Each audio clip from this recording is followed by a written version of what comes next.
He thought humiliating the black elderly veteran would make the room cheer, until a Navy SEAL walked in. "You sure you're in the right place, old man?" Chad Weaver jeered, half joke, half threat. Raymond Ray Johnson looked up, steady as iron. "I'm just having my coffee." That was enough. With a grin that wanted to erase a person, Chad grabbed his ceramic mug and poured. Hot black coffee fell like a curtain, down Ray's head, through his collar, soaking shirt and skin, splashing onto the chrome and tile. The diner fell silent. Phones lifted. A woman screamed. The old jukebox fell silent too, as if it knew better than to keep singing. Ray sat there, dripping, dignity intact even as his clothes clung cold. He didn't lunge. He didn't curse. He wiped his jaw with a trembling hand and said, quiet as a gunshot, "Why'd you do that?" That one question cut the room clean, because 7 minutes later, the man who'd humiliated him would learn his worst mistake. Ray's son was a Navy SEAL, and pride would meet precision. This is Black Stories, where the pain of prejudice is told, and justice always finds its voice. If you believe respect shouldn't depend on age, color, or uniform, tap like, subscribe, and lean in. Because in the next few minutes, you'll watch a veteran's quiet dignity and his son's disciplined restraint turn a diner's cruelty into a lesson the whole town won't forget. Raymond Johnson didn't believe in starting fights. He believed in finishing his coffee. At 75, he had learned that peace isn't the absence of battle. It's the discipline to keep your hands still when your heart remembers how to make fists. He rolled to his favorite end booth in Miller's Diner every morning, not for the food, for the order of things. The rhythm of the waitress calling. 2 eggs over easy, the sizzle from the kitchen, the sunlight bouncing off chrome.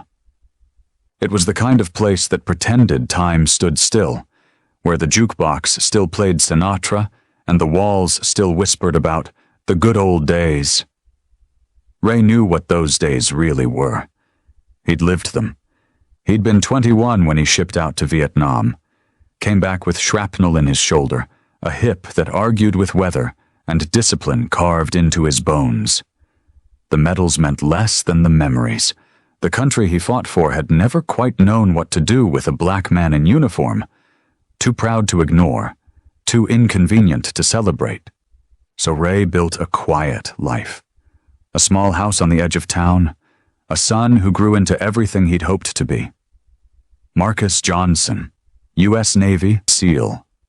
A man whose voice carried that same stillness his father wore like armor. If Ray was the lesson, Marcus was the proof it worked. But discipline can be lonely. Since his wife passed, the diner was the one place that still called him by name. He came for the routine. Black coffee, no sugar, same corner seat where his wheelchair tucked in just right. It was the one battlefield where he didn't have to fight to exist. He wasn't the only regular. Darla, the talkative woman at the counter who filmed everything for her stories, lived on refills and town gossip. And Linda, the waitress, had kept the place fair for 20 years and hated men who made noise at other people's expense. Ray sipped his coffee. Steady hands. Calm breath. But inside, something shifted. He could feel eyes on him, not curious but measuring. And he knew that tone, that energy, that silence right before someone decides to test you. He'd seen it on battlefields. He'd seen it in boardrooms. And now, he was feeling it in a diner that served pancakes and hypocrisy on the same plate. When the door opened and a voice said, "You sitting there all day or just waiting for someone to salute you?" Ray didn't look up. He just smiled faintly, the kind of smile that hides thunder. Because he knew. He'd fought this war before. And the man walking toward his table had no idea how it would end. By lunchtime, the diner would remember who taught this town the meaning of restraint. It was Tuesday, Veterans Discount Day. The Miller's Diner line gleamed like a showroom for power. Every corner whispered, "You don't belong here unless you can afford to." Ray rolled in quietly, his wheelchair humming over the tile. He moved with grace, composed, careful, but that didn't stop the eyes. The stares came like clockwork. One from the security mirror near the door, another from a man pretending to fill out a ticket, a third from the cashier of this tiny kingdom, where Chad Weaver held court by the register. Chad had never fought in a war, but he talked like he had. Every morning he swaggered into Miller's like it was his barracks, boots stomping, flag decal on his truck glinting in the sun, voice carrying loud enough for everyone to hear. He called it patriotism. Everyone else called it noise. He was the kind of man who wore army green jackets from thrift stores and told people they were from deployment. The kind who saluted veterans when cameras were out and mocked them when they weren't. His father had been a factory foreman, died before Chad turned 18. The plant shut down a year later, replaced by a corporate warehouse with self-check kiosks and no pensions. Somewhere in that collapse, Chad learned the wrong lesson, that other people's success was an insult, not an inspiration. So he turned his bitterness into a brand. Online, he was Weaver the Real Deal, posting rants about real Americans and lazy handouts. Offline, he was a part-time mechanic who barked at waitresses, blamed them for everything, and nursed a quiet jealousy toward anyone who carried dignity without apology. And nothing triggered that jealousy faster than a black man who didn't flinch. Ray Johnson had never said a word to him before that morning. But for someone like Chad, silence wasn't harmless. It was threat.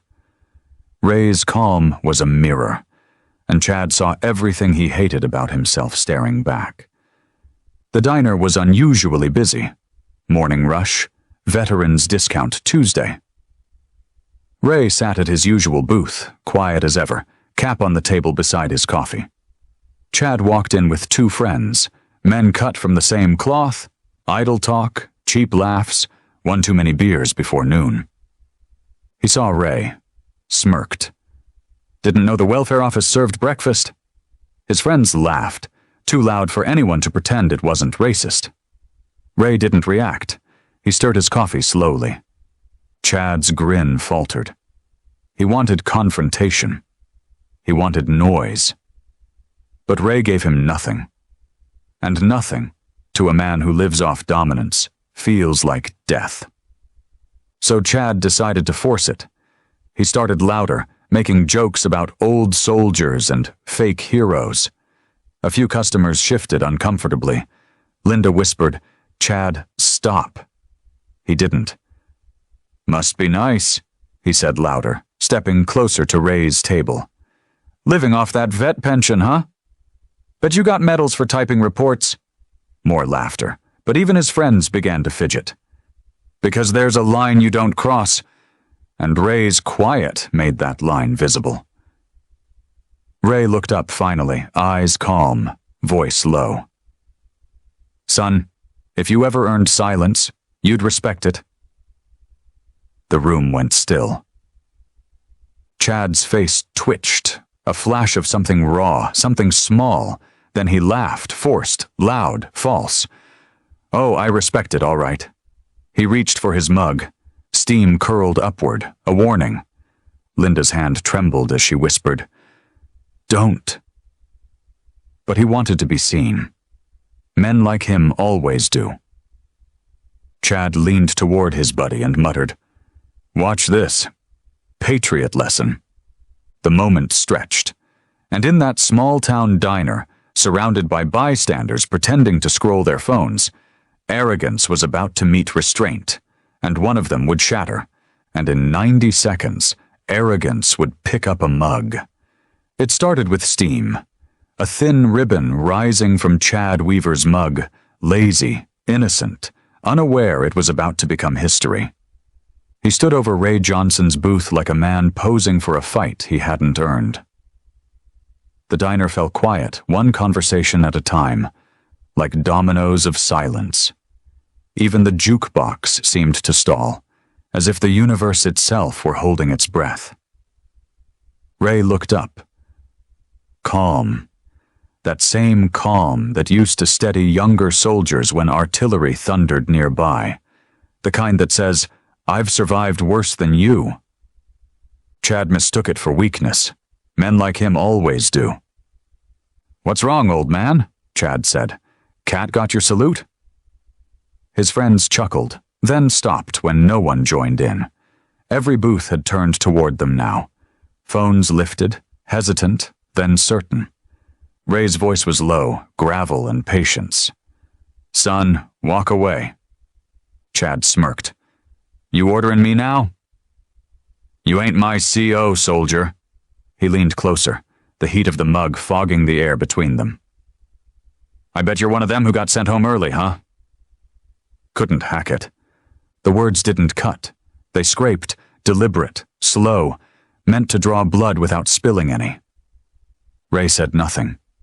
He didn't flinch, didn't blink. And that silence, that unbothered, dignified silence, broke something inside Chad Weaver. Because bullies only exist when the world reacts. And Ray's stillness was proof that Chad was powerless. So Chad decided to prove he wasn't. He lifted the mug.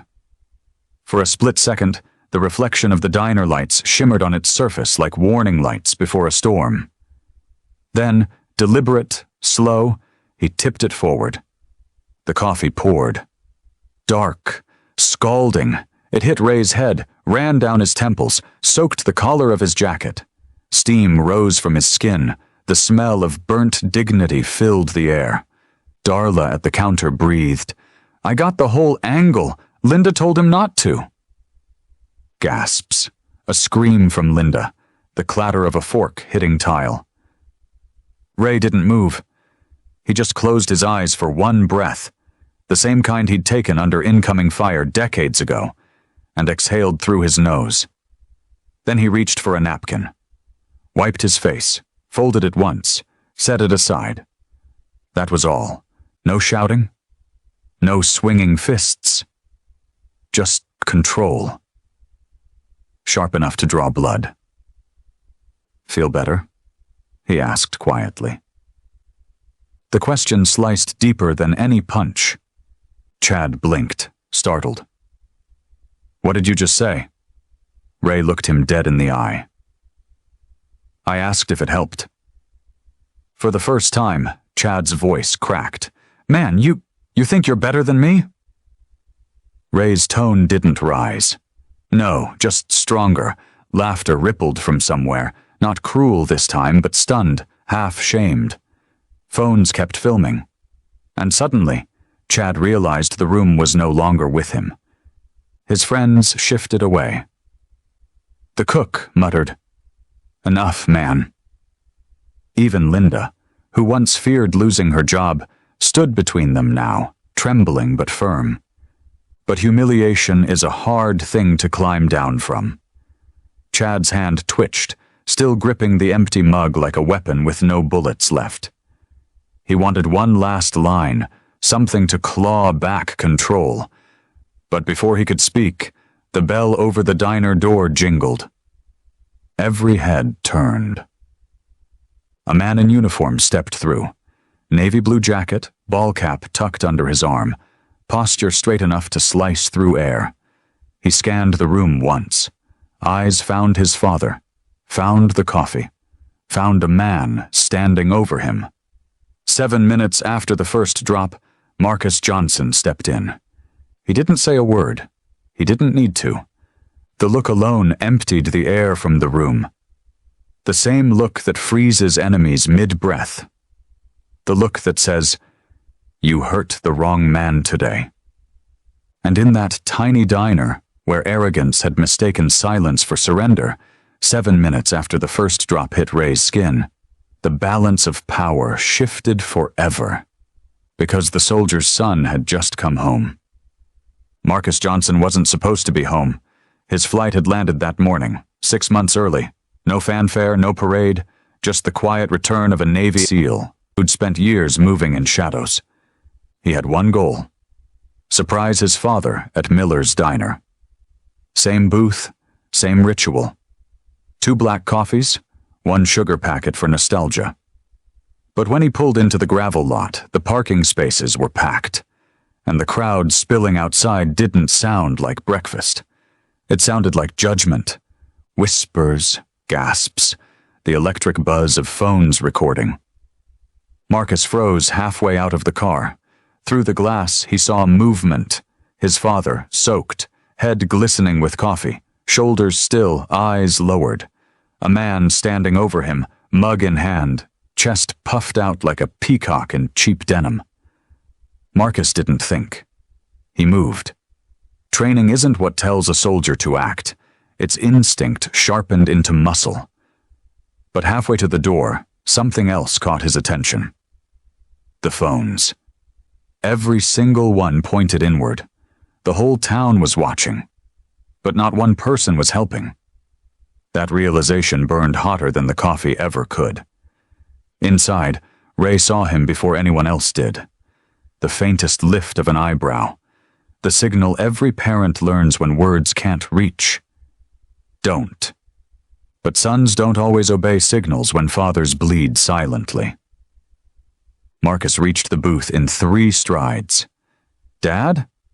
Ray's voice was calm. "I'm fine." "You're soaked." "I've been wetter." A pause. A lifetime inside 2 sentences. Chad Weaver tried to laugh it off. "Didn't know we had a family reunion?" "What's this? Junior? ROTC question mark, question mark, question mark." Marcus turned toward him, slow, the kind of slow that makes time rethink its own pace.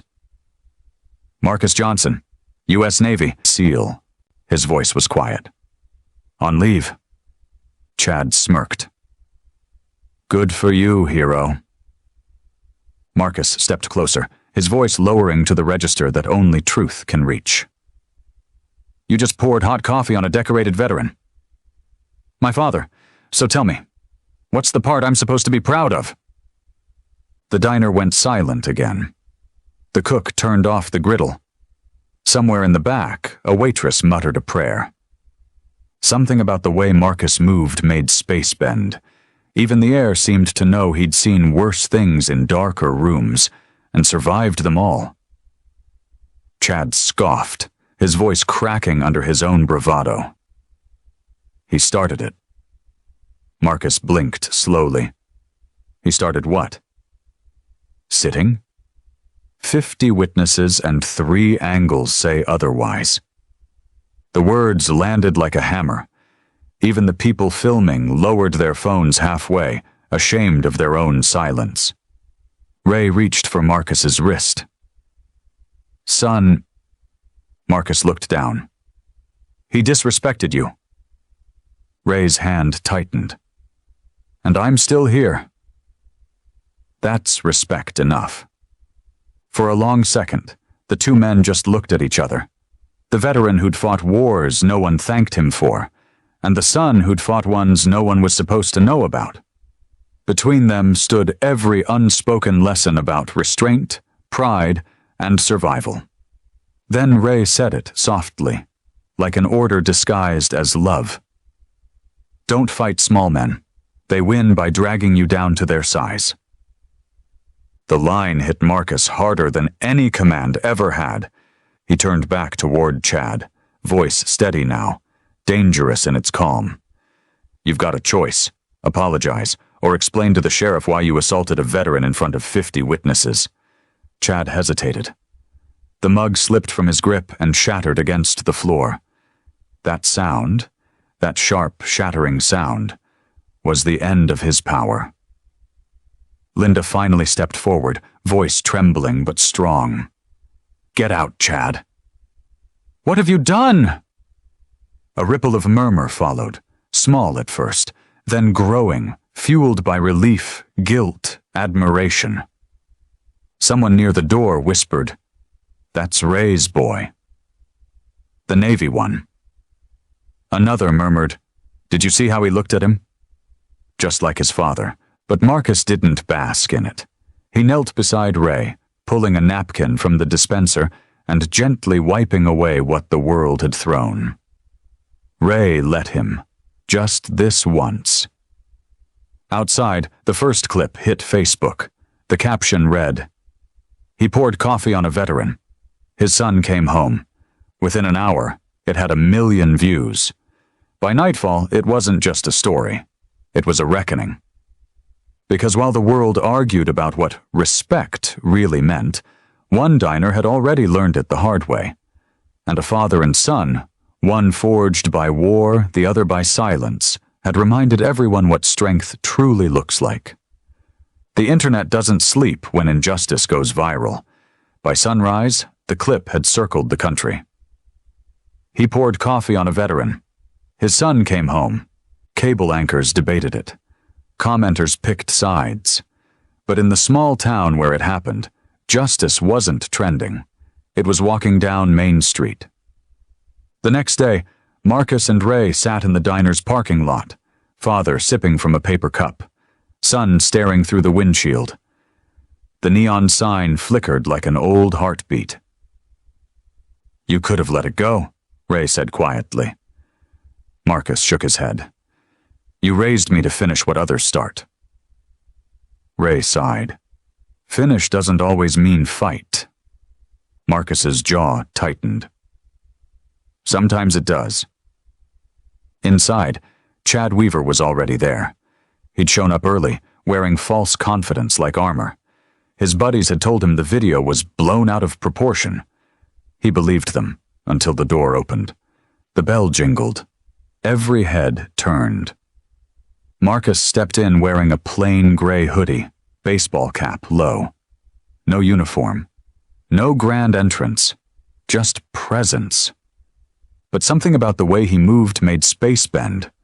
Shoulders relaxed, eyes cold, every step measured like a countdown. The kind of silence that makes louder men forget how to breathe. Even the air seemed to know he'd seen worse things in darker rooms, and survived them all. He walked straight to Chad's booth. No words, no sound, but the creak of leather under his gloves. Chad looked up, smirk fading as recognition set in. "Oh, it's you." Marcus's voice was soft, but each syllable carried steel. "Stand up." Chad laughed nervously. "Or what, soldier boy?" Marcus leaned in, close enough for only him to hear. "Or I remind you what discipline looks like." Something in the tone, calm, measured, made even the cook stop moving. Chad rose slowly, puffing his chest. "You think you can scare me?" Marcus didn't blink. "No, I think you already did that to yourself." He turned to the crowd, the same witnesses who'd filmed, posted, and scrolled. "This man poured scalding coffee on a 75-year-old veteran for being black, and every one of you watched, no one spoke. Guilt is loudest in silence." Marcus faced Chad again. "You humiliated my father. You laughed while he sat burning. So here's what's going to happen." He slid his phone onto the table. The screen glowed, a live video already rolling. "You're going to apologize. Not to me. To him. Right now. And you're going to mean it because the whole world is watching." Chad's eyes darted toward the camera. "You can't make me—" Marcus's hand shot forward. Not a punch, not a shove, just a precise grip on Chad's wrist, firm enough to freeze him in place. A SEAL's control, a surgeon's accuracy. "Listen," Marcus said low. "When you chose to pour that coffee, you declared war on someone who's been fighting longer than you've been breathing. So I'll ask once more. Do you want peace or humiliation?" Chad's breath quickened. Every muscle in his arm told him to fight. Every cell of his fear told him not to. He swallowed hard, turned toward Ray, who had wheeled himself inside quietly while the room held its breath. Ray's face was calm. No anger. just disappointment deep enough to drown in. Chad's voice cracked. I'm sorry, sir. I shouldn't have. Louder, Marcus said. Chad's shoulders shook. I'm sorry. It was wrong. I don't know why I did it. Ray nodded once. You do know. That's the problem. Learn from it. Marcus released his wrist and stepped back. Now pick up the mop. What? You spilled something on this floor. You're gonna clean it. The diner door jingled again. The sheriff stepped in, hand resting near his belt, camera already rolling. Camera's on, Weaver. Make it count. Chad froze, eyes wide. The room held its breath. The crowd parted. Someone handed him a bucket, a fresh bucket. No puddle left to soak, just the stain of yesterday. And there, under the same neon lights that once spotlighted cruelty, Chad Weaver mopped the diner floor, trembling under the gaze of the man he'd tried to humiliate. When the first drop hit the bucket, Chad flinched. The sound reminded him of the splash that started it all. Only this time, it burned for the right reasons. When he handed the mop back, his hands weren't shaking from fear anymore. They were shaking because he finally saw what everyone else had seen all along, the kind of man he'd never been. Phones captured every second. By nightfall, the footage titled, "He Made Him Clean It," had racked up 20 million views. Outside the diner, Ray looked up at his son. You didn't hurt him. Marcus smiled faintly. Didn't have to. Ray nodded. Then you learned the right kind of fight. They stood in the morning light, 2 generations of soldiers, 1 lesson reborn. Dignity doesn't shout. It stands. By morning, the video had reached every corner of the internet. He made him clean it. 5 words, 20 million views, and a nation that had scrolled past 1,000 injustices suddenly stopped to watch an old man's dignity restored 1 mop stroke at a time. News anchors replayed the footage on loop. Some called it poetic justice. Others called it a lesson in grace. But to the people who'd stood in that diner, it felt like something deeper. Like the town itself had exhaled after holding its breath for too many years. Ray Johnson didn't watch the coverage. He didn't need to. He'd lived long enough to know that real justice doesn't happen in headlines. It happens in hearts. Still, when the mayor called, offering a formal apology, on behalf of the community, Ray agreed to meet. The press expected anger. They got humility instead. I don't want a plaque, Ray said softly from his wheelchair on the courthouse steps. I want to live in a town where no one needs one. The crowd was silent. Cameras clicked. Then applause. Not the thunderous kind. The slow, steady kind that means people are clapping for themselves, too. Inside, Chad Weaver sat across from Marcus and the sheriff, signing his statement. Assault. Bias motivation. Deferred sentence, but with conditions. Per the DA's diversion program, community service at the Veterans Center. Bias awareness training. Public apology. No firearms possession during probation, the sheriff added flatly, and mandatory apology at VFW night, in front of every veteran you claimed to respect. Chad's pen shook as he signed. The room stayed silent long enough for the weight of those words to settle. He didn't know which stung worse, the probation terms, or the fact that the man he'd tried to humiliate now had to teach him what honor really meant. When he looked up, he caught Ray's eyes, steady, unflinching. And for the first time, Chad understood that mercy can humiliate harder than hate ever could. Marcus insisted on one more line in the agreement. He's going to work side by side with everyone he ever disrespected, Marcus said, until he learns what service actually means. The sheriff hesitated, then nodded. Approved. Weeks passed. The diner reopened under new management. Local veterans co-owned it now. They renamed it Honor Grounds. Every morning, Ray rolled through the door first, the bell chiming like a salute. Linda poured his coffee. Just right. No cream, no sugar, same mug every day. Above the counter, framed and polished, hung a single photo. Marcus gripping Chad's wrist mid-air, not in violence, but in control. Caption: "Strength is not what you do. It's what you refuse to do." That photo traveled farther than any headline. Schools printed it, churches shared it, and across the country, people whispered the same thing Ray told his son the day after it all began. "Dignity's not a gift, boy. It's a fight, and the best ones don't leave bruises. They leave lessons." By sunrise, the story had circled the globe. Clips of Ray and Marcus standing side by side played on every network. The quiet veteran who'd endured humiliation with grace, and the son who met hatred with control instead of violence. Across social media, one line from Ray's interview began trending on its own. "Respect isn't earned by power. It's proven by how you treat the powerless." Letters started arriving at the diner, from teachers, veterans, even kids who'd seen the video in class. "I showed it to my students," one teacher wrote. "They cried." Another: "My dad's a veteran too. Please tell Mr. Johnson thank you for reminding me what courage looks like." On Sunday, Marcus replaced the cracked sign himself. Under the name Honor Grounds, he added one more line in clean white paint: "Home of the Johnson table, where dignity sits first." Ray laughed when he saw it. Not loud, just enough for the... Like this video, share it, and subscribe.